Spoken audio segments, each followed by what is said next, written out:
Alguma vez você já se perguntou o que acontece dentro de um carro quando você pressiona o pedal da embreagem? Ou porque você precisa pressionar o pedal da embreagem antes de mudar de marcha em um carro com câmbio manual? Este vídeo fornece respostas lógicas para essas perguntas. No final do vídeo, também vamos entender o papel crucial desempenhado pela embreagem em uma partida na subida. Para entender a necessidade de uma embreagem, vamos primeiro entender a anatomia de um carro com motor de combustão interna. Motores de combustão interna têm uma faixa de torque muito limitada. E devido a isso, a fim de variar eficientemente a velocidade das rodas motrizes, os carros com motor de combustão interna precisam de um sistema de transmissão. O uso desta transmissão garante que o motor esteja funcionando dentro de sua faixa ideal de RPM e mudando de marcha de acordo com as condições de condução. A transmissão ajuda a controlar as velocidades da roda motriz. Em um carro de câmbio manual, fazer essas mudanças de marcha não é uma tarefa fácil. Para ter uma mudança de marcha suave com um câmbio manual, o fluxo de potência do motor para a transmissão deve ser interrompido. No entanto, não é prático desligar o motor apenas para esta mudança de marcha. A embreagem é usada para essa finalidade. Em suma, a embreagem é um mecanismo para desconectar o fluxo de energia para as transmissões sem desligar o motor. Vamos entender como isso funciona. A parte principal da embreagem consiste em um disco revestido com um material de alta fricção em ambos os lados. Um disco de embreagem simplificado é mostrado aqui. Este disco está no volante. Se uma força externa pressiona contra o disco da embreagem, o disco também vai girar o volante devido à força de atrito. O eixo de entrada da transmissão está conectado ao disco. Assim, quando uma força externa é aplicada ao disco, a potência do motor é transmitida ao sistema de transmissão. Esta força externa é fornecida por uma placa de pressão, o sistema de mola.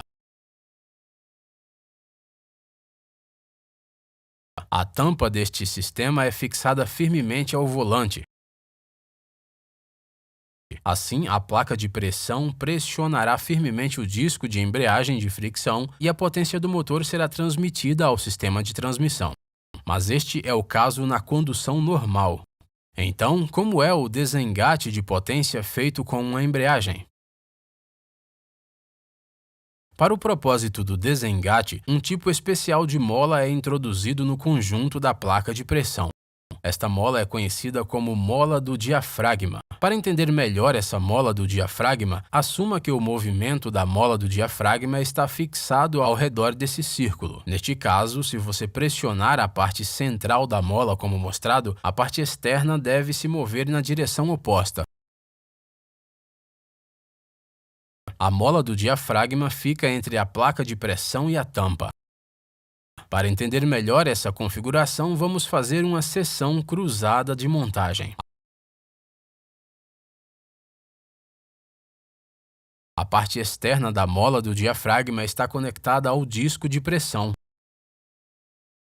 Isso significa que, se você pressionar a parte interna como mostrado, o disco de pressão vai se afastar do disco de fricção. Assim, o fluxo de energia para a transmissão será interrompido. Isso é exatamente o que acontece quando você pressiona o pedal de embreagem. Um sistema hidráulico transfere o movimento da embreagem para o centro da mola do diafragma. Quando a mola do diafragma é pressionada, o fluxo da potência é descontinuado. Durante esse tempo, você pode fazer uma mudança de marcha. O pedal da embreagem é liberado após a mudança de marcha e o fluxo de potência continua novamente. É assim que funciona uma embreagem. Em uma embreagem real, você pode ver algumas molas helicoidais no disco da embreagem. Qual é o propósito dessas molas? Estas são usadas para suavizar as flutuações e vibrações da saída de potência do motor. É claro que o hub e o disco não estão conectados diretamente. A potência do motor chega primeiro ao disco, depois é transferida para as molas e finalmente para o hub de saída. Isso significa que as molas amortecerão a maioria das flutuações de fluxo de potência do motor e a transferência de movimento para o veículo será muito mais suave. Agora, vamos explorar uma tarefa extremamente importante e difícil na condução de carros com câmbio manual: a partida na subida.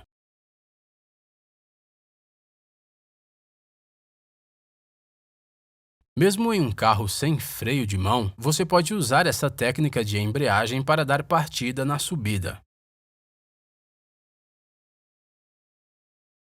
Em um arranque em subida, inicialmente o pedal do freio e da embreagem são pressionados enquanto o motor está funcionando. Agora, solte o pedal da embreagem parcialmente até sentir o ponto da embreagem. O ponto da embreagem pode ser sentido em seu pé. Pode parecer que o motor está tremendo. Neste ponto, mesmo se você soltar o pedal do freio, você verá que o veículo não sairá. A embreagem parcialmente liberada age como um freio. Agora você pode pressionar o pedal do acelerador e o carro se moverá para frente. A grande questão aqui é como a embreagem parcialmente liberada age como um freio. Este fenômeno de freio não é nada além de um jogo de equilíbrio de forças. Em uma condição de força perfeitamente equilibrada, as rodas do veículo não serão capazes de rolar, e a força gravitacional será a mesma que a força de atrito estático nas rodas. As rodas do veículo são impedidas de rolar por outro equilíbrio de força. Forçar o equilíbrio entre a força de avanço do motor e a mesma força de atrito estático. Quando você solta parcialmente a embreagem e equilibra o ponto da embreagem, você está inconscientemente fazendo todos esses balanços de força. Quando essas forças estão em perfeito equilíbrio, as rodas, o sistema de transmissão e o disco de embreagem não poderão girar. É assim que o ponto da embreagem age como um freio. Mas lembre-se, a força friccional entre as superfícies de atrito produz a força de avanço do motor neste caso. Isso resultará em desgaste do material de fricção no disco da embreagem. Esperamos que este vídeo permita que você seja um engenheiro melhor e um motorista melhor. Por favor, apoiem nossas atividades educacionais no patreon.com e não se esqueçam de se inscrever. Obrigado!